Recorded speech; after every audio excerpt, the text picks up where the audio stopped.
Yet, Islamic scholarship is holding on to a solitary hadith using the lazy man's methodology. This book explains the subject. Last question? We know that the Dajjal al-Masih will not be able to enter Makkah and Medina. When he appears in human form. Yes. At that time, go ahead. So how are we going to relate it to current situation? Why is unable to enter? Because he will conquer the rest of the world. If this elucidate this hadith thing. Dajjal is already in Makkah and Medina now. Oh yes. But not in human form. It is when Israel has completed a day which is like a week. Then Dajjal will enter into our world of space and time. وَسَائِرُ أَيَّامِهِ كَأَيَّامِكُمْ. At that time he'll be born of Jewish parents who never previously had any children. He will be a Jew. He grew up to be a young man, powerfully built with curly hair.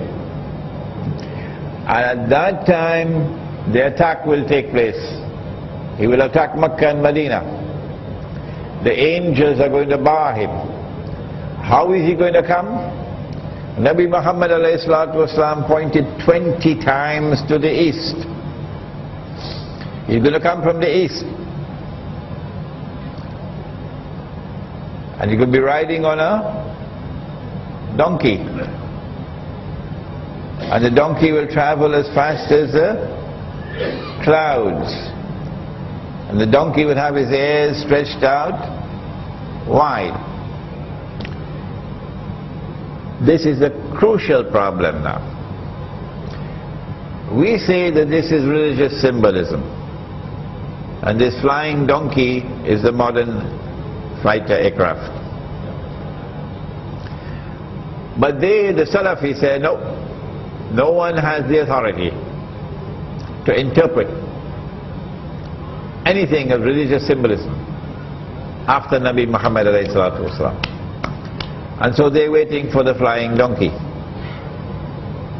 Okay? And so when Dajjal is in human form, at that time he cannot enter Makkah and Medina.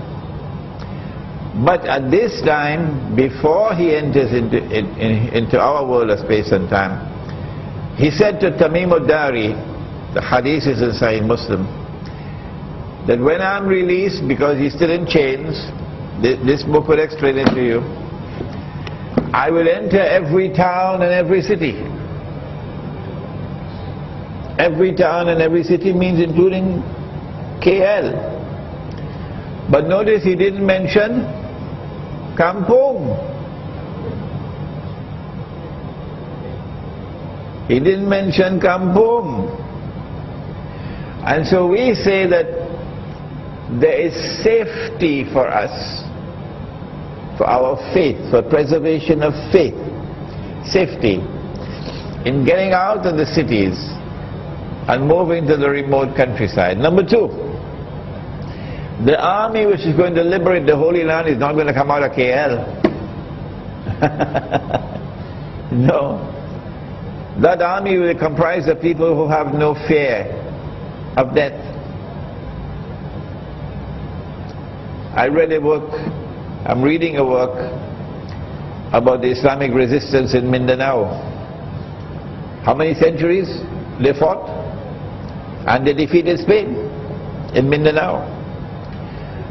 And the American writer who wrote about this history, he said about these mujahideen in Mindanao, what is remarkable about them was none of them had any fear of death.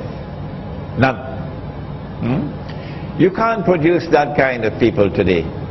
Men with backbones made of steel, who fear none but Allah, and who are not afraid of death. You can't produce that today in the modern city. You got to go back to Kampung, go back to the remote countryside, and build a life which is free from the attacks of Dajjal. And these are the people who will liberate the Holy Land. ربنا تقبل منا إنك أنت السميع العليم وتب علينا يا مولانا إنك أنت التواب الرحيم.